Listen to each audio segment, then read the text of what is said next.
assistons ces dernières années à une forte amélioration de la situation internationale d'Israël. En ce qui concerne l'Afrique, je pense que cette récente annonce d'une normalisation éventuelle, qui pour l'instant n'est pas complètement confirmée entre Israël et le Soudan, est une véritable révolution. Bonjour et shalom, Richard Darmon au micro du studio Kalita pour notre magazine hebdomadaire Israël au cœur du Moyen-Orient, avec comme thème de réflexion aujourd'hui les nouveaux défis de la diplomatie israélienne et pour en parler comme invité Emmanuel Navon. Bonjour et shalom Emmanuel. Bonjour. Emmanuel, vous êtes un politologue israélien d'origine francophone, en même temps qu'un expert en politique étrangère. Vous enseignez ainsi à l'université de Tel Aviv, si je ne me trompe pas, et au centre interdisciplinaire de Herzliya, tout en étant senior fellow au Kohelet Policy Forum, qui est donc un centre de réflexion et d'enseignement. Et puis, vous êtes aussi très actif dans le centre de Jérusalem pour la stratégie et la sécurité. Et enfin, vous êtes aussi analyste sur la chaîne de télévision 24 News en français. Alors, vous venez de faire paraître un ouvrage, je dirais, très intéressant en anglais pour l'instant, qui sera peut-être traduit en français, qui s'intitule en anglais The Star and the Scepter, l'étoile et le sceptre, et c'est une histoire de la diplomatie israélienne. Alors, j'ai une première question avant d'aborder notre sujet plus lié à l'actualité, consiste à vous demander, voilà déjà assez longtemps que nous vous connaissons comme expert en matière diplomatique et en diplomatie internationale. Alors, qu'est-ce qui vous a poussé ces derniers mois à publier maintenant ce livre? Le livre est sorti maintenant, bien que sa préparation, son écriture et le travail de recherche se poursuit depuis de nombreuses années. Il s'avère que le calendrier des éditeurs universitaires américains est tel qu'entre le moment où mon manuscrit a été accepté par la maison d'édition et le moment où le livre est sorti, il s'est passé 2 années, parce que les éditeurs universitaires aux États-Unis prennent beaucoup de temps, vérifient tout. C'est un travail de très, très longue haleine. Donc, c'est presque, je dirais, par hasard que le livre sort maintenant. Comme je l'ai dit, sa recherche et son écriture a pris de nombreuses années. C'est une histoire diplomatique, pas seulement d'Israël, de l'Israël moderne, mais une histoire diplomatique du peuple juif également, depuis l'Antiquité, et également pendant la diaspora. C'est-à-dire que l'idée du livre, c'est pas seulement de traiter de la diplomatie et de la politique étrangère d'Israël, mais de le faire dans une perspective historique très large qui couvre l'histoire juive depuis l'Antiquité et également durant la diaspora. Et vous comptez, d'après ce que vous m'avez dit, vous comptez le publier sans doute en français d'ici quelques temps. Oui, alors pour la France, j'attends tout simplement un éditeur. Comme vous le savez, publier en France des livres sur Israël, c'est délicat pour beaucoup d'éditeurs. Alors, c'est beaucoup plus facile de publier en France quand on s'appelle Shlomo Sanz, ce qui, grâce à Dieu, n'est pas mon cas. Donc, j'espère et je pense qu'on finira par trouver un éditeur en dépit de ce que j'appellerais le narratif sioniste de cet ouvrage.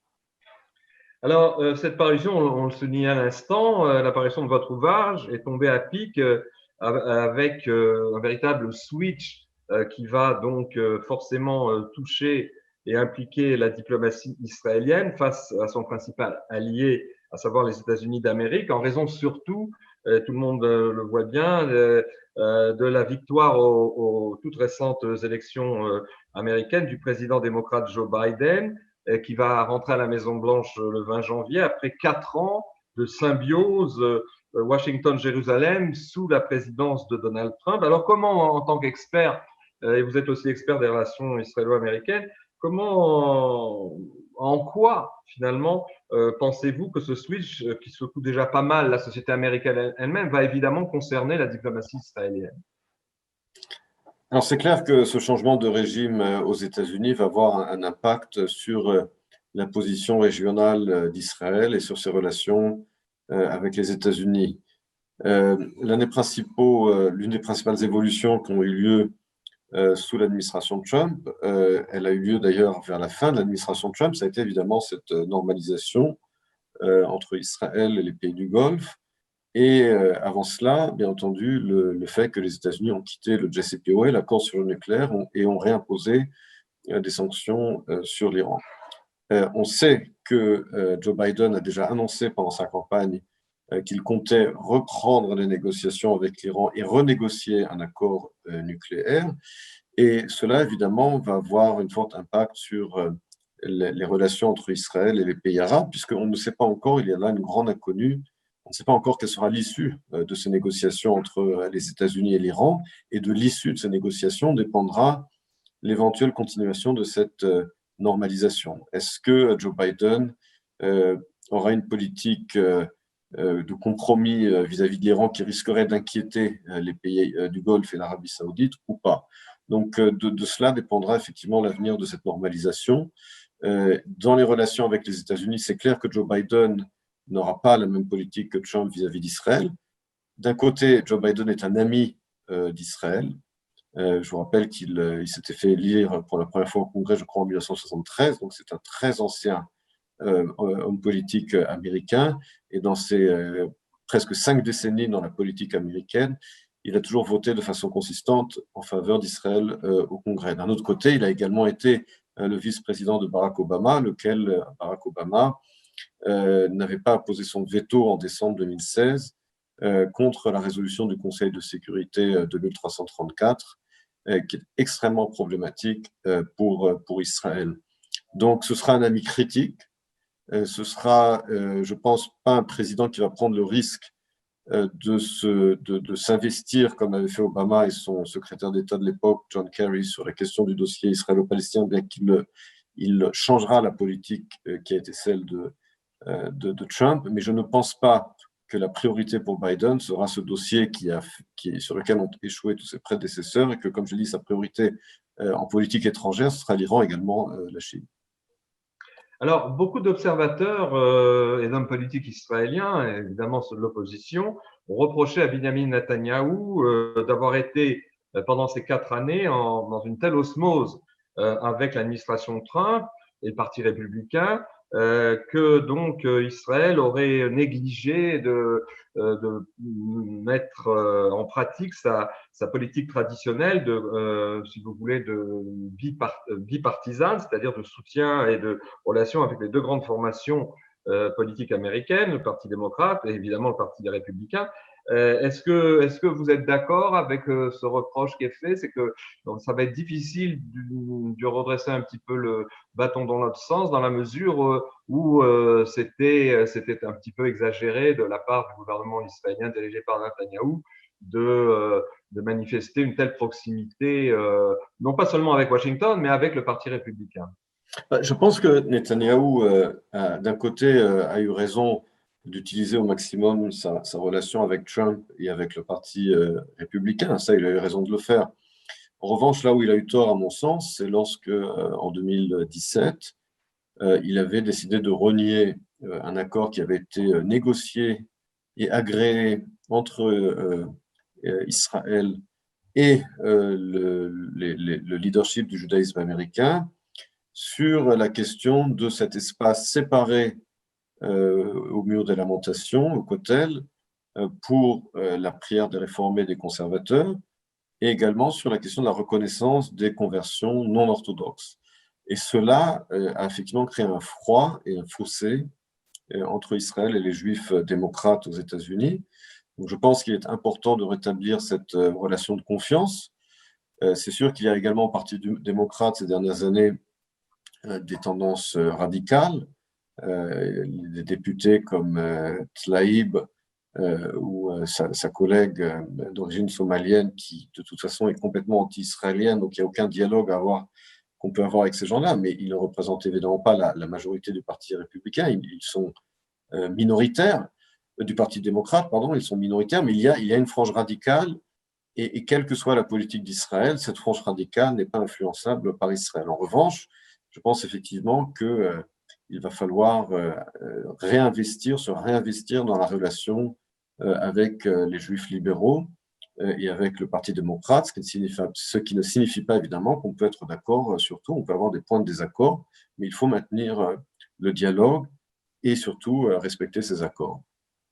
Alors, vous le disiez tout à l'heure, il existe beaucoup de dossiers en instance, ne serait-ce que dans les relations entre Israël et les États-Unis, et aussi ces dossiers sont liés aux questions brûlantes qui bouleversent et qui agitent le Moyen-Orient. Alors, vous parliez de l'Iran, le dossier palestinien, vous l'avez mentionné. On peut aussi rappeler les agissements agressifs de la Turquie. Mais j'aimerais vous demander, dans la mesure où en fait ces dossiers sont interdépendants, et vous avez évidemment tout à l'heure évoqué poser la question de savoir si Biden allait poursuivre la politique de nouvelles alliances entre Israël et les pays arabes sunnites modérés. J'allais vous poser la question, dans la mesure où justement ces dossiers sont très interdépendants, est-ce que vous ne croyez pas qu'il sera difficile à Biden et à son administration, dans la mesure où ce n'est pas sa priorité de poursuivre la politique de Trump, mais de ne pas encourager d'autres éventuels accords de paix entre Israël et d'autres pays arabes modérés. Bon, on en parle tous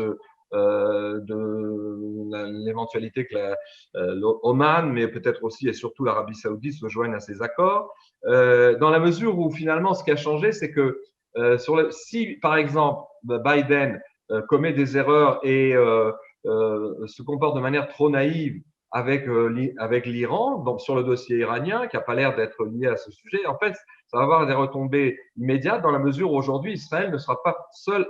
Il n'y a pas qu'une voix israélienne qui protestera. Il y a non pas un alignement, mais il y a un souci partagé par les Émirats arabes unis, le Bahreïn et Israël de voir l'Iran devenir encore plus hégémonique. Et donc finalement, Israël ne parlera plus tout seul sur le dossier iranien. Alors, est-ce que ce sera, en contrepartie, ce ne sera pas difficile à Biden de ne pas encourager, non pas seulement ce qui existe déjà, mais d'autres alliances qui pourraient aussi intervenir? Il faut bien comprendre que une grosse différence, il y a une grosse différence entre l'époque d'Obama et la période que nous vivons aujourd'hui en ce qui concerne l'Iran et le Proche-Orient, c'est qu'Obama, à l'époque, effectivement, euh, avait d'une certaine manière réussi, enfin, avec un prix très élevé pour Israël, arriver à une espèce de modus operandi avec l'Iran pour lutter contre l'État islamique. Aujourd'hui, l'État islamique a été vaincu et donc ça ne fait plus partie, je dirais, de l'équation américaine au Proche-Orient. Je pense que ce qui intéresse et inquiète Biden, c'est effectivement quid du programme nucléaire iranien, puisque je vous rappelle que depuis que les États-Unis ont quitté le JCPOA, l'accord sur le nucléaire en 2018, eh bien, cet accord est à moitié mort, à moitié vivant. Les autres signataires sont restés dans cet accord. Il y a une réimposition des sanctions économiques américaines, mais l'Iran n'a pas dressé le drapeau blanc. J'ajoute également que cet accord a été signé pour une période de 10 ans. Donc, il a été signé en 2015, nous sommes en 2020, donc il arrive à sa fin en 2025, donc dans 5 ans. Il a été violé systématiquement par les Iraniens, et par conséquent, si on laisse la situation se poursuivre à l'heure actuelle, eh bien, les Iraniens se rapprochent de l'arme nucléaire, il faut bien comprendre cela. Donc, Trump a réimposé des sanctions. On ne peut pas savoir est-ce que cela va véritablement pousser les Iraniens à renégocier, peut-être, il faut en tout cas l'espérer, mais en tout cas, pour l'instant, l'horloge tourne, et cette horloge, elle est qu'en 2025, cet accord sera fini, qu'en attendant, les Iraniens violent l'accord et donc se rapprochent de l'arme nucléaire, donc il faut une stratégie. Cette stratégie, comme je l'ai dit, on ne sait pas quelle va être la flexibilité des Iraniens au vu de leur faiblesse économique grâce aux sanctions américaines, mais la capacité de Biden de renégocier ne dépendra pas seulement du gouvernement iranien, mais également des autres signataires de l'accord. Parce que qui dit renégocier l'accord, c'est un accord qui n'était pas bilatéral entre les États-Unis et l'Iran. Les signataires incluent entre autres la Russie et la Chine. Or, le gros dossier de politique étrangère de Biden, outre l'Iran, comme je l'ai dit tout à l'heure, ça va être la Chine. La Chine qui est en confrontation avec les États-Unis, confrontation géopolitique, qui a été effectivement mis au centre de la politique étrangère de l'administration Trump, avec la guerre commerciale, la controverse sur la société Huawei et évidemment autour de la propagation du Covid-19. Et en fonction, par conséquent, de l'attitude de Biden vis-à-vis de la Chine, sera-t-il conciliant ou confrontationnel? eh bien, cela influencera également la position de la Chine sur le dossier iranien. Donc, on voit bien que le dossier iranien et la capacité de Biden à négocier est lié aussi à ce que sera sa politique vis-à-vis de la Chine. Et en ce qui concerne alors le trio et peut-être plus peut-être le quatuor, parce que d'aucuns disent qu'il reste encore 2 mois à Trump et qu'il se pourrait que Riyad rejoigne les accords signés entre Israël, le Bahreïn et les Émirats arabes. Alors si il y avait un trio, un quatuor qui se démarquait et qui hausserait la voix en cas de dérapage de Biden sur l'Iran, est-ce que vous pensez que ça peut avoir une influence? En tout cas, pour l'instant, les déclarations qui viennent de Riyad sont qu'on sent bien le fossé ou le désaccord entre le roi et le prince héritier Mohammed bin Salman. Il semble que bin Salman aurait été prêt à franchir le pas, mais son père, lui, insiste à ce que le dossier palestinien soit traité. Il parle d'un État palestinien, il parle de la proposition de paix saoudienne de 2001 ou de 2002. Et donc, même si Trump avait été réélu, il semble que l'Arabie saoudite, pour l'instant, était hésitante. Et contrairement aux Émirats arabes unis et au Bahreïn, n'était pas prête à franchir le pas.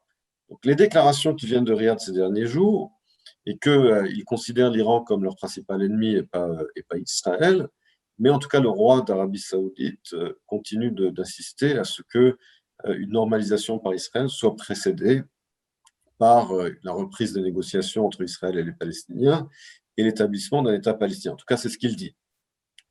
Et donc, je pense que pour l'instant, étant donné que Biden a gagné l'élection et que donc la politique américaine au Proche-Orient va changer, il est trop tôt pour savoir quelle sera la politique saoudienne sur cette normalisation avec Israël. Et comme je l'ai dit, cela dépendra beaucoup de l'issue des négociations entre les États-Unis et l'Iran.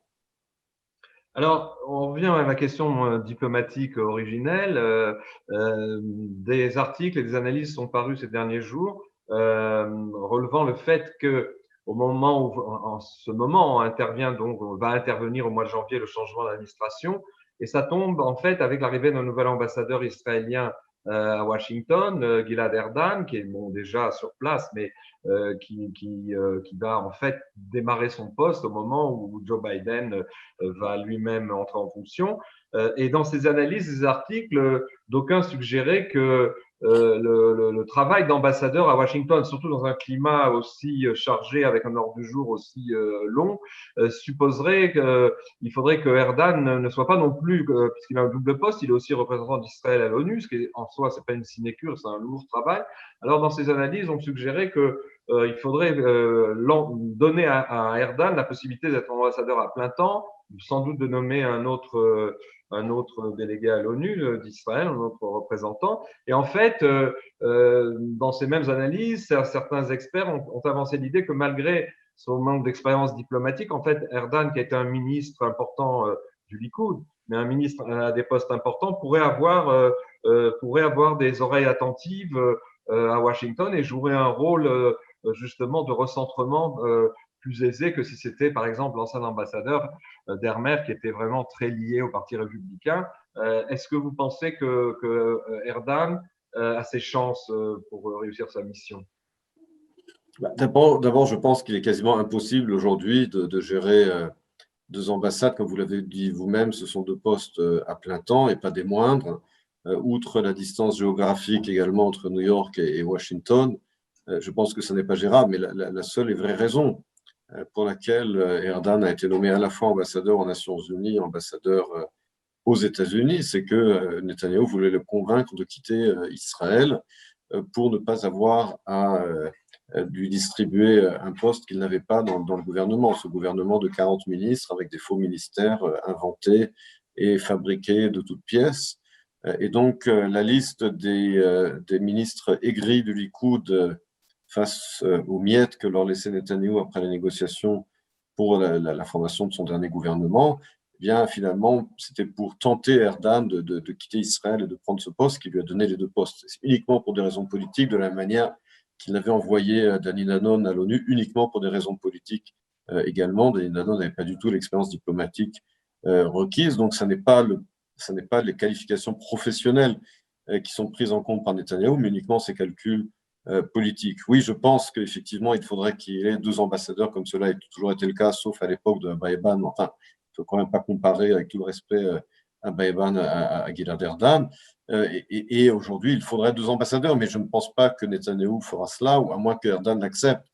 Je pense que pour Erdan, effectivement, le poste d'ambassadeur aux États-Unis est plus important, mais ça dépendra, est-ce que oui ou non Erdan l'accepte. Et puis n'oubliez pas que de toutes les manières, le gouvernement israélien est en train de se décomposer, la coalition est en train de partir en éclats, donc il ne peut pas vraiment y avoir de nomination diplomatique. D'ailleurs, ce n'est pas le seul poste diplomatique qui n'est pas rempli. Je vous rappelle qu'il n'y a toujours pas d'ambassadeur en France depuis plus d'1 an. Donc, il y a là un véritable problème avec le fait que nous avons un gouvernement qui ne fonctionne pas pour la nomination des postes diplomatiques importants. Alors revenons quelque part, non pas à l'histoire, mais au futur, donc ce que j'appelais moi les nouveaux défis de la diplomatie israélienne. Il y a ce grand défi dont on vient de parler, c'est comment ajuster la résolution de plusieurs dossiers régionaux au changement d'administration à Washington qui va intervenir. Mais il n'y a pas que l'horizon américain. J'imagine que dans votre livre, à plusieurs moments, vous évoquez dans l'histoire moderne d'Israël, de l'État d'Israël, vous évoquez ses relations avec d'autres ensembles, d'autres régions, d'autres ensembles géographiques, l'Afrique, l'Europe. Alors, j'allais vous poser comme dernier sujet de réflexion, pour vous, Israël a déjà déployé une activité importante en Afrique et certains pays, après les ruptures terribles dues au choc pétrolier à la guerre de Kippour en 73, Israël avait à l'époque, avant 73, de nombreuses ambassades en Afrique, il les a presque toutes perdues. Et puis petit à petit, ces dernières années, ça c'est à l'actif de Netanyahou, eh bien, Jérusalem a renoué avec pas mal de capitales africaines et sans doute y a-t-il d'autres perspectives. Alors vous pensez, est-ce qu'il y a comme ça au ministère des Affaires étrangères, où je crois qu'il est divisé en régions justement, mais si on devait vous demander quels sont les régions et les défis géographiques les plus prioritaires pour Israël, est-ce que c'est continuer ce travail vers l'Afrique et de l'exploiter au mieux ou de travailler aussi, comme c'est le cas d'ailleurs, vers le sud-est asiatique, attendu que l'Europe, il n'y a pas grand-chose à espérer pour renouveler la situation. Mais où est-ce que vous voyez-vous Israël, dans les années qui viennent, va pouvoir marquer des points? Je pense que l'un n'exclut pas l'autre, c'est-à-dire qu'il faut se focaliser sur toutes les régions du monde. C'est pas soit l'Afrique, soit l'Asie, soit l'Europe. C'est évidemment tout à la fois. Mais je pense que nous assistons ces dernières années à une forte amélioration de la situation internationale d'Israël. En ce qui concerne l'Afrique, je pense que cette récente annonce d'une normalisation éventuelle, qui pour l'instant n'est pas complètement confirmée entre Israël et le Soudan, est une véritable révolution, puisque le Soudan, c'est un pays arabe. C'est un pays qui était à la tête de la lutte contre Israël. On se souvient des 3 noms de Khartoum. Donc il s'agit là d'une évolution sans précédent. Et puis, c'est vrai que ces dernières années, la menace islamiste en Afrique, du terrorisme islamique, comme au Mali, mais pas seulement au Mali, également au Nigeria, également au Kenya, fait que ces pays ont besoin de la proximité avec Israël en termes de sécurité, en termes de défense, en termes de renseignement, et également en termes des relations privilégiées qu'a Israël avec Washington, parce que je vous rappelle que les pays africains, les dirigeants africains ne cachent pas le fait que l'une de leurs motivations pour se rapprocher avec Israël, c'est justement que cela leur ouvre des portes à Washington. D'ailleurs, l'actuel gouvernement soudanais l'a dit ouvertement. Et d'ailleurs, Trump a accepté de retirer le Soudan de la liste des pays qui soutiennent le terrorisme comme condition pour cette normalisation, ou a conditionné plutôt la normalisation avec Israël et le Soudan. En ce qui concerne l'Asie également, en Asie, nous avons un gros défi, je pense, aujourd'hui avec la Chine, dans la mesure où Israël a réussi ces 2 dernières décennies à développer des relations économiques et technologiques très étroites avec la Chine. Israël fait même partie, si on regarde la carte la carte chinoise de ce qu'on appelle la Belt and Road Initiative, l'initiative de la ceinture et des routes, c'est-à-dire cette infrastructure mondiale que construit la Chine à travers le monde. Nous Oui, sommes ce qu'on sur la appelle carte. aussi les nouvelles routes de la soie, en fait. C'est Voilà.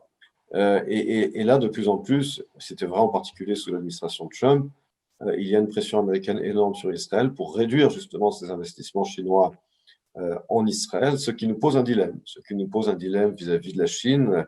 Il y a 20 ans, c'était dans le domaine militaire que les États-Unis avaient mis leurs freins sur la relation israélo-chinoise. Aujourd'hui, c'est dans tous les domaines, en particulier dans le domaine technologique. Donc cela crée effectivement un dilemme. Et en ce qui concerne l'Europe, dont vous avez parlé également, je pense que là aussi, il y a une évolution intéressante ces dernières années dans la mesure où les relations d'Israël avec beaucoup de pays européens s'est améliorées, en particulier les pays de l'Europe méditerranéenne, grâce aux ressources gazières d'Israël qui crée ce partenariat avec Chypre, avec la Grèce, un partenariat qui n'existait pas dans le passé, mais également avec l'Italie. Et puis, cette capacité d'Israël ces dernières années à utiliser cette méthode de diviser pour mieux régner, justement pour bloquer des décisions qui requièrent l'unanimité du Conseil des ministres des Affaires étrangères. Et c'est vrai que les relations privilégiées que nous avons avec certains De pays l'Union d'Europe, européenne, vous voulez dire. Oui. oui, en fait, du Conseil des ministres des Affaires étrangères de l'Union européenne, qui requiert l'unanimité. Or, les relations privilégiées qu'Israël a développées ces dernières années avec certains pays d'Europe de l'Est permet justement de bloquer ces décisions à l'unanimité. Donc, il y a encore des désaccords, évidemment, politiques avec l'Union européenne, avec de nombreux pays de l'Union européenne, mais en tout cas, il y a des relations qui sont beaucoup plus basées, je dirais, sur des intérêts communs que c'était le cas dans le passé. Et puis, dernier point, vous avez parlé de l'arme pétrolière après la guerre de Kippour. Eh bien, aujourd'hui, nous sommes déjà dans une ère post-pétrolière, dans la mesure où les États-Unis sont indépendants énergétiquement. Ils sont devenus le plus grand producteur de pétrole au monde. Et puis, le déclin des prix du pétrole est structurel, il est inévitable. Il a été accéléré par la crise du Covid-19, mais il continuera. Et d'ailleurs, c'est une des raisons également pour lesquelles les pays arabes sunnites se rapprochent d'Israël, parce qu'ils savent très bien que nous avons atteint l'ère post-pétrolière, que cette arme du pétrole, qui fut très efficace pour les pays arabes après la guerre du Kippour pour isoler Israël, aujourd'hui n'existe plus tout simplement. Eh bien, merci Emmanuel. Je rappelle aux auditeurs que vous êtes l'auteur d'un ouvrage qui vient de paraître et qui s'intitule, un ouvrage en anglais pour l'instant. Alors pour ceux qui sont impatients de le lire, y compris en anglais, je rappelle son titre, The Star and the Scepter, l'étoile et le sceptre, une histoire diplomatique d'Israël. Et si j'ai bien compris, on peut se le procurer sur Amazon, n'est-ce pas? Oui, oui, il est disponible sur amazon.com, également .fr. Donc pour nos éditeurs français qui souhaiteraient le commander en France. Et puis j'espère que dans le courant de l'année 2020, il paraîtra également en français. Cela dépendra, comme je l'ai dit, de l'éditeur que nous pourrons trouver. Alors, bonne chance pour le succès de ce livre et merci de nous avoir consacré votre temps. À bientôt et bonne santé. Merci. À bientôt. Au revoir.